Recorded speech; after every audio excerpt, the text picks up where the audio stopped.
Muito bom dia, que a paz do Senhor esteja com você nessa manhã de sábado, nesse início de final de semana. Seja muito bem-vindo então ao nosso devocional da manhã, nosso devocional diário de leitura da palavra e de oração. E o meu desejo é que Deus fale contigo no dia de hoje, que Ele possa te direcionar, te ministrar ao teu coração a vontade dEle, em nome de Jesus. Amém? Seja então muito bem-vindo. Nós vamos continuar na nossa leitura lá no livro de Atos, no capítulo 42. Aqui nós temos então um relato do início da igreja de Jesus. Então nós vimos ontem a respeito da pregação de Pedro. Pedro então ele se levantou com ousadia para explicar o que estava acontecendo quando o Espírito Santo foi derramado sobre aquelas pessoas que estavam ali no cenáculo. E através da pregação de Pedro, muitas pessoas aceitaram a Jesus e foram batizadas. E naquele dia, então, foram acrescidas cerca de 3.000 almas, 3.000 pessoas que aceitaram a Jesus, entenderam a mensagem e realmente transformaram as suas vidas. Ou seja, a gente chama de se converter, né? Quando você muda a direção.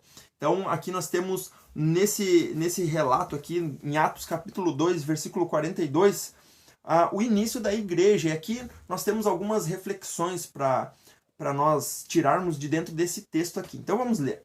Eles se dedicavam ao ensino dos apóstolos e à comunhão, ao partir do pão e às orações.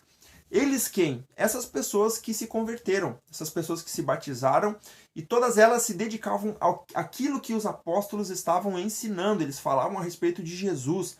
Lembrando que naquela época não existia a Bíblia que nós temos hoje, então eles tinham ali o Pentateuco, eles tinham as palavras dos profetas, né? Salmos, por exemplo. Eles tinham esses textos do Antigo Testamento, eles não tinham a Bíblia como a gente tem hoje. Né? Então, aqui eles se dedicavam ao ensino daquilo que era justamente a história do povo de Deus, do povo de Israel.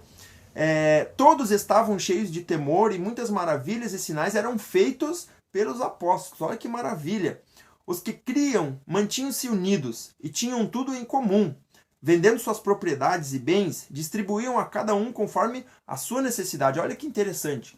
Quando alguém tinha sobrando, ele olhava para ver quem estava precisando, quem estava necessitado, e ele distribuía, ele doava, ele fazia a sua parte de ajudar as pessoas para que todos estivessem equilibrados, né? Um não tivesse de mais e outro de menos. Então, eles observavam isso também. Todos os dias continuavam a reunir-se no pátio do templo, todos os dias. Então, aqui é muito interessante que eles reuniam-se todos os dias no pátio do templo. Partiam o pão em casa e juntos participavam das refeições com alegria e sinceridade de coração, louvando a Deus e tendo a simpatia de todo o povo. E o Senhor lhes acrescentava diariamente os que iam sendo salvos. Amém? Então aqui nós temos esse relato maravilhoso do início da igreja cristã, da igreja de Jesus Cristo. Então Pedro ele se levanta justamente para explicar aquilo que estava acontecendo. E a partir da explicação de Pedro, mais de 3.000 almas se renderam, né, a Jesus. E ali, então, teve o início da igreja. Ali teve o início, então, do evangelho mesmo, dizendo assim, né? Daquilo que era para acontecer, aquilo que Jesus predisse que iria acontecer. Que o Espírito Santo seria derramado e a partir daí as pessoas iriam realmente reconhecer a Jesus Cristo como Salvador, aqueles que não haviam ainda, né? E isso realmente começa a acontecer aqui. Surge então a igreja. Agora um detalhe que eu quero trazer para você aqui, questão mais de curiosidade até para você saber. No Antigo Testamento não existia a palavra igreja. Se você procurar a palavra igreja no Antigo Testamento, você não vai encontrar. Você tem a palavra igreja somente a partir do Novo Testamento. Ali surge a igreja no período do Novo Testamento, mais precisamente após a ressurreição de Cristo, quando ele ascende aos céus. E aí então, nesse momento que nós lemos aqui, após a pregação de Pedro, justamente foi um momento chave, um momento marcante do início da igreja. E ali nós temos então a formação da igreja de Jesus. No Antigo Testamento, essa junção do povo de Deus era chamada de Assembleia de Deus. Então, ali nós temos essa divisão agora do Antigo Testamento para o Novo Testamento, onde surge a igreja. E o que a Assembleia de Deus era? É justamente a reunião do povo no templo. O templo abrigava então a presença de Deus. A gente sabe que Deus ele habitava no Santo dos Santos, somente o sacerdote que podia entrar ali e com muitas restrições. Se ele não tivesse com a vida consagrada, ele poderia morrer. E quando Jesus ele morreu na cruz, a Bíblia diz que o véu se rasgou de alto a baixo. E então essa separação que havia, né, entre as pessoas não houve mais. E aí, nesse momento, Jesus já garantiu que o Espírito Santo seria derramado logo em seguida que ele partisse para os céus. E foi o que aconteceu. Justamente o Espírito Santo desceu sobre aquelas pessoas que estavam ali no cenáculo e aquilo foi um mover tão grande que eles, com ousadia, até a Bíblia diz aqui que todos estavam cheios de temor e muitas maravilhas e sinais eram feitos pelos apóstolos. Por quê? Por causa da ousadia que o Espírito Santo deu para aquelas pessoas que estavam ali, para os apóstolos e para aqueles que estavam em comunhão. Então é muito interessante a gente notar isso. Não temos mais o templo no Novo Testamento.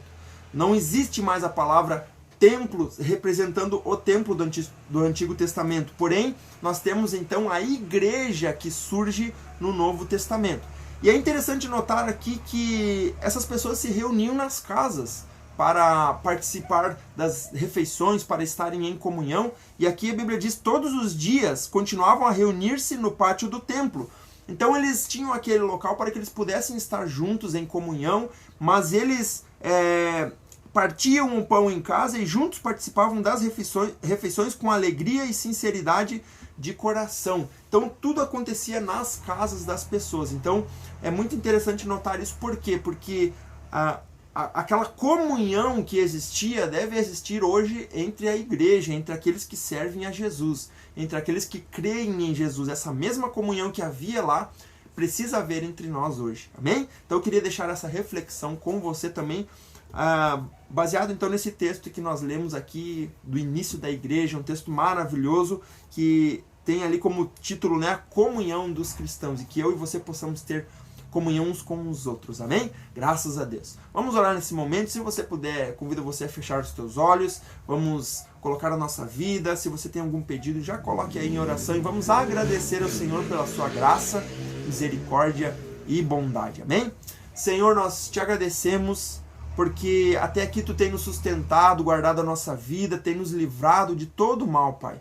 Obrigado, Senhor, pelo teu cuidado diário para conosco. E, Senhor, assim como nós lemos aqui, Senhor, na tua palavra, lá no início da era da igreja, aquelas pessoas que estavam ali reunidas tinham tudo em comum, Pai. Elas pensavam da mesma forma, elas agiam da mesma forma, elas se preocupavam uns com os outros e estavam sempre em comunhão. Que nós possamos realmente viver essa realidade nas nossas vidas, de estarmos em comunhão uns com os outros, Pai, vivendo a Tua Palavra e o Teu Evangelho em todos os momentos da nossa vida.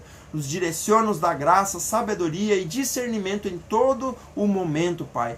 Nós te louvamos, Pai, nós te agradecemos e eu peço, Pai, que Tu venha dar um final de semana abençoado para cada um dos Teus servos, das Tuas filhas, dos Teus filhos que estão aqui comigo hoje nessa manhã.